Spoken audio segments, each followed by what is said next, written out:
ఆంధ్రప్రదేశ్లో గోదాముల్లో రేషన్ బియ్యం అవకతవకల మీద మాజీ మంత్రి పేర్ని నాని కుటుంబానికి ఆంధ్రప్రదేశ్ పోలీసులు మరోసారి నోటీసులు ఇచ్చేందుకు సిద్ధమవుతూ ఉన్నారు.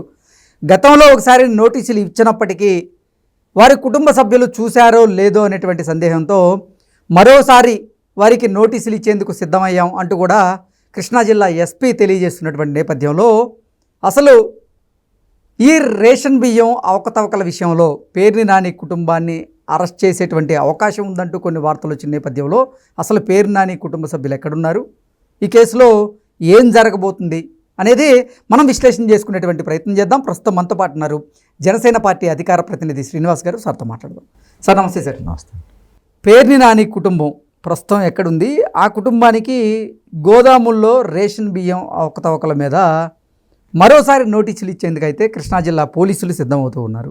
ఏంటి సార్ అసలు ఈ కేసులో ఏం జరుగుతోంది?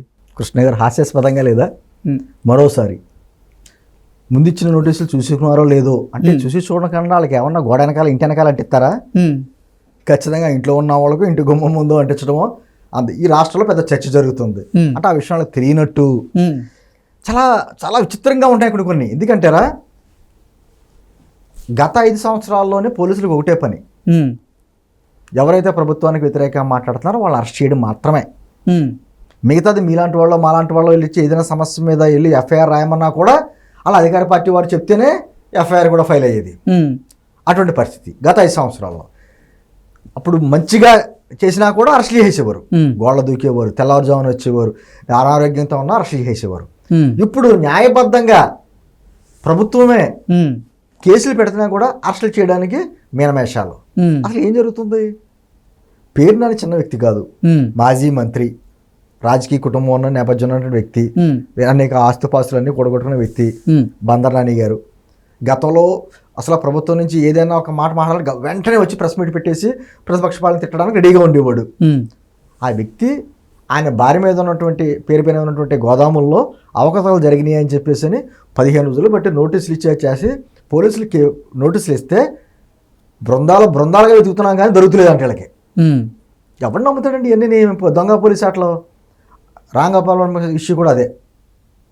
అప్పుడు కూడా ఇదే మాట, బృందాలుగా విడిపోయి వెతుకుతున్నామని. ఆయన శుభ్రంగా హైదరాబాద్లో కూర్చుని ప్రెస్ మీట్లు పెట్టడం, లేకపోతే ఛానల్స్లకి ఏమో ఇంటర్వ్యూస్ ఇవ్వడం, అది చేస్తున్నాడు. పిన్నెల్లి రామకృష్ణారెడ్డి అప్పట్లో గుర్తుందా మీకు? వాళ్ళ తమ్ముడిది ఏమైపోయింది తెలియదు. ఇప్పుడు వైజాగ్ మన కాకినాడ సంబంధించి పోర్టుకి సంబంధించి డైరెక్ట్గా సంబంధించినటువంటి కేవీ రావు గారే నన్ను గన్నపెట్టి మళ్ళీని కొన్ని వేల కోట్లు ఉన్న ఆస్తుల్ని 494 కోట్లకి రాయం చేసుకున్నారా అని చెప్పేసి అతను స్వయంగా వచ్చి చెప్పినా ఎటువంటి అరెస్టులు లేవు. సరే మనమేమన్నా చట్టబద్ధంగా ఏదైనా ఖచ్చితంగా చేస్తారంట. ఇప్పుడు ప్రభుత్వం ఏం చేస్తుందంటే మీరు చర్యలు తీసుకోండి అంటది. పోలీసులు వెళ్ళాలి, వారు అరెస్ట్ చేయాలి, కోర్టుకి హాజరుపరచాలి, కోర్టు ఏ విధంగా డెసిషన్ తీసుకుంటుందో ఇది ఒక ప్రాసెస్గా జరగాలి. కనీసం అరెస్ట్ చేయడానికి మనుషులే దొరుకుతలేదంట. లుకౌట్ నోటీసులు ఇచ్చారట. అలా విదేశాలు వెళ్ళిపోయారు, ఎక్కడికి వెళ్ళలేదు కదా, ఇండియాలో ఉన్నారు కదా. గతంలో నేను అంటుంది కృష్ణ గారు, ఆ జత్వాని కేసు చూసాం, ముంబై నటి జత్వాని కేసు. ఆగా మేఘాల మీద స్పెషల్ ఫ్లైట్ వేసుకెళ్ళిపోయి అక్కడి నుంచి ఆ అమ్మాయిని తీసుకొచ్చేసి 40 రోజులు బంధించి ఇంత చేసిన అత్యుత్సాహం ఏమైపోయింది. నేను అంటుంది అప్పుడు ఉన్నటువంటి అత్యుత్సాహం ఇప్పుడు ఎందుకు నీరుగారిపోయింది?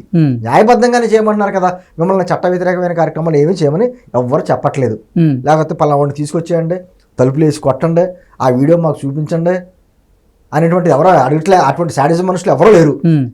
మీరు హ్యాపీగా మీ బాధ్యత మీరు నెరవేర్తించండి అంటే ప్రజల్లో అనుమానాలు. సార్ కృష్ణ గారు ఇదన్నీ పేర్ని నాని వ్యక్తి దొరుకుతులేదంట, భార్య దొరుకుతులేదంట, వాళ్ళ అబ్బాయి దొరుకుతులేదంట, నోటీసులు ఇచ్చారంట, నేను రాలేదంట, మరోసారి నోటీసులు ఇస్తారంట.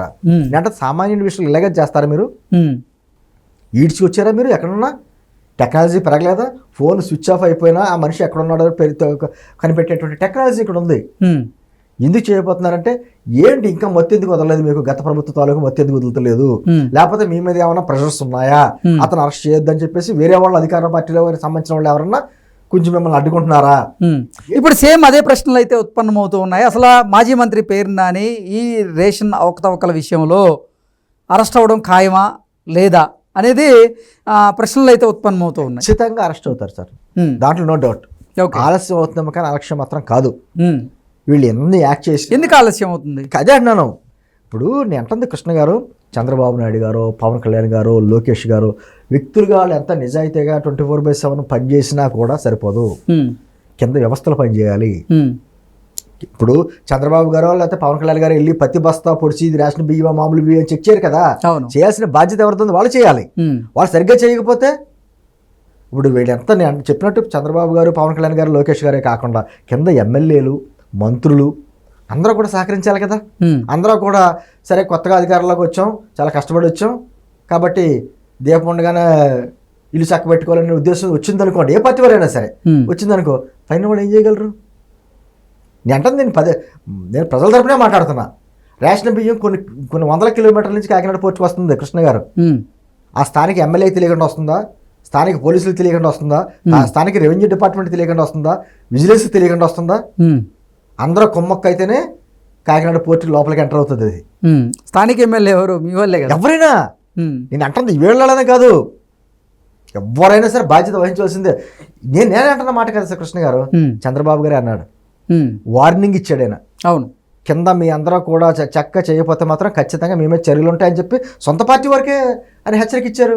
అలాగే పవన్ కళ్యాణ్ గారు కూడాను తప్పు ఎవరిదైనా సరే నా తమన్ లేదు, ఎవరైనా సరే ఉపేక్షించేది లేని చెప్పి వార్నింగ్ ఇచ్చారు. అంటే వాళ్ళ దృష్టి కొన్ని వచ్చుంటాయి. ఇదే విషయంలో పేరునాని విషయంలో కొంతమంది సహాయం చేస్తున్నారనే వార్తలు వస్తున్నాయి. అది ఎంతవరకు సమంజసం? పైనటువంటి అధిష్టానం తెలియకుండా ఉండదు కదా, ఇంటెలిజెన్స్ రిపోర్ట్లు ఉంటాయి కదా, ఖచ్చితంగా హెచ్చరికలు ఉంటాయి.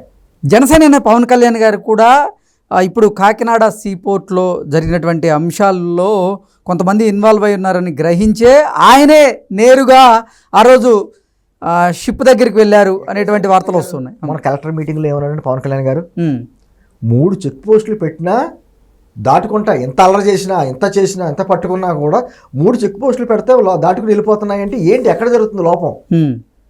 మేము చెప్తున్నా కాదు, మీ అధికారులు మీ అందరూ సహకరించాలి, లేకపోతే ఈ అన్యాయాన్ని అరికట్టలేం మనం అనేటువంటి స్వయంగా వాళ్ళే చెప్తున్నారంటే, వాళ్ళే నెత్తినోరు కొట్టుకుంటున్నారు. మన ప్రభుత్వం పైకి ఇంకో మాట కూడా ఉన్నారండి వాళ్ళు, చంద్రబాబు గారు కానీ పవన్ కళ్యాణ్ గారు కానీ, ప్రజలు గమనిస్తున్నారు. ప్రజలు ఏదైతే వద్దనుకున్నారో ఆ పనులు కానీ మళ్ళీ చేస్తే ప్రజలు ఒప్పుకోరు, సరైన సమయంలో మళ్ళీ తేడా కొట్టేస్తుంది. మనం అందరం కూడా, మాతో పాటు మీరు అందరూ కూడా కింద ఉన్నటువంటి అధికార యంత్రాంగం అందరూ కలిసి రావాలి, కలిసికట్టుగా పనిచేసుకుంటూ వెళ్ళాలి.